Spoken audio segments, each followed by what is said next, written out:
Alright, what's up? We were back. It's been a hot second since I posted a video, but today has evolved into something very exciting. Now, I woke up later than I wanted to, all that typical stuff.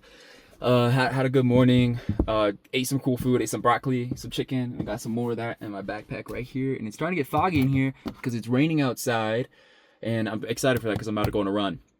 But one of my friends, she needed a ride somewhere, and I was like, screw it, I literally don't have anything else to do today. And so drove her to the place, and it's very far away. I'm like in the middle of Utah, halfway to St. George, 2.5 hour drive.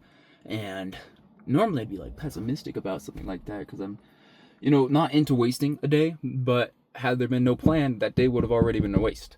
And so now I'm out here, gonna go on a little run, gonna try out the barefoot shoes, and I realized I was doing the up talk. I was listening to a song about LA a second ago, so that might be why, who knows. But cool psychological thing, because I did this, I said yes, and immediately I was like, that was the stupidest idea, stupidest thing I ever said yes to. I should stop saying yes to things. I should stop being so nice. Maybe selflessness is a vice, and selfishness is beneficial, at least more so than I'm giving it credit to be. And so, said yes to this thing, and I was like, look, really, once again, as I said earlier, screw it. It's going to be an adventure, and I think we're going to learn something from it. And I did learn something from it.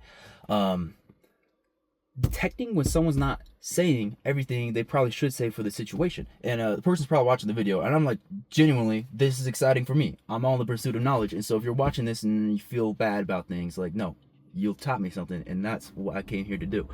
So I drove all the way down here, and it turns out this person was concealing that they actually just needed a ride in order to go see their boyfriend, which, like, had they told me that, I still would have probably said yes and to help them out.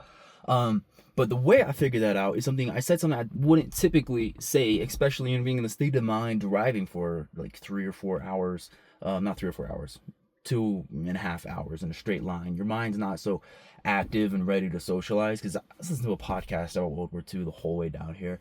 And so I asked, like, okay, what are you thinking right now? And she's like, oh, how you can go and all these things. And I was like, okay, underlying motives. Why would someone want to be left alone out here? And I just, let my mind run without me consciously, saying things. Just be like, that's not what you're thinking. That's bull BS. Like, and then she reveals the truth. So that was interesting. Realized that I need to stay aware of underlying motives of people's things. And in the future, if I find out, because the reason I said yes to this initially was because they sounded very distressed. It seemed like a very important thing, which I suppose this was a very important thing for them because they haven't seen their boyfriend for so long. But to me, on the phone, it sounded like, oh gosh, someone's like dying. I should probably I'm willing to sacrifice a day to go help this person out. Lo and behold, they're just going on a trip. And in that pretense, I probably would have just been like, yeah, nope, good luck. But here we are, and gonna go on a run. Then I got some broccoli and chicken in my backpack. I'm gonna eat that, and it's very nice weather, and I'm kind of losing plot on what I was talking about for the video, but I think I might just leave this all in, keep it all together. All right, 2 miles out. Decided to rest my legs a little bit because I'm not used to these barefoot shoes. Still rocking good. One thing I noticed, check this out. Actually, I can't that muscle is not one you can flex and actually see, but the outer part of the Achilles tendon, you can even say it's part of the calf, is flared up, not in a bad way. I think I've controlled my form enough to keep it far away from injuries. So that's a cool thing I noticed about this. And super excited by this run because the weather is awesome. Look at this. There's out here, as you can tell, it's all desert, it's all dead, and then a little seasonal here and there. There's a lot of water, and that's what we got right now. And so at the base, there's a thick river going through that's 3 feet deep. So I'm gonna go chill in there once I finish this up, and 2 miles back, so it's going to 4 miles total, which doesn't seem like much, but for not having trained with these type of shoes before, this is even pushing it. ChatGPT and the website that about the shoes run, they're 2 weeks of walking and then run a mile. Then wait a week and run 2 miles. And I had these for 2 weeks and haven't done any running yet. So this is really early to hop straight into this. So that's why I'm taking a little rest just to make sure stay away from injuries. Because leg injuries out of anything are the worst. Because walking is, important. Running is important. If you miss leg day at the gym every day, you're just gonna look weird. So I don't want to be out from that either. Into the desert forest. See if Minecraft should make this a biome where it's just like desert, but there's just like juniper trees and like little bushes. I'm sure it's a thing, but it would be pretty nice. So yeah, I'll catch up when I'm in the water. All right, this is the water. I've already got like insane blisters.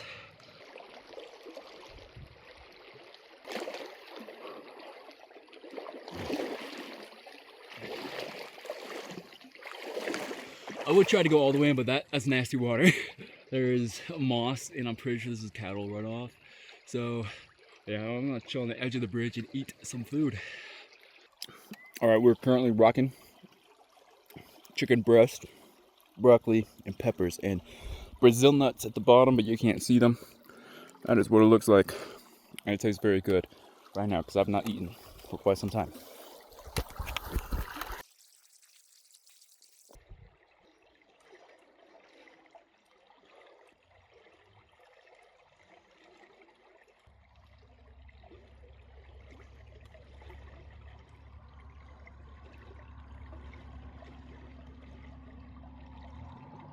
All right, done eating.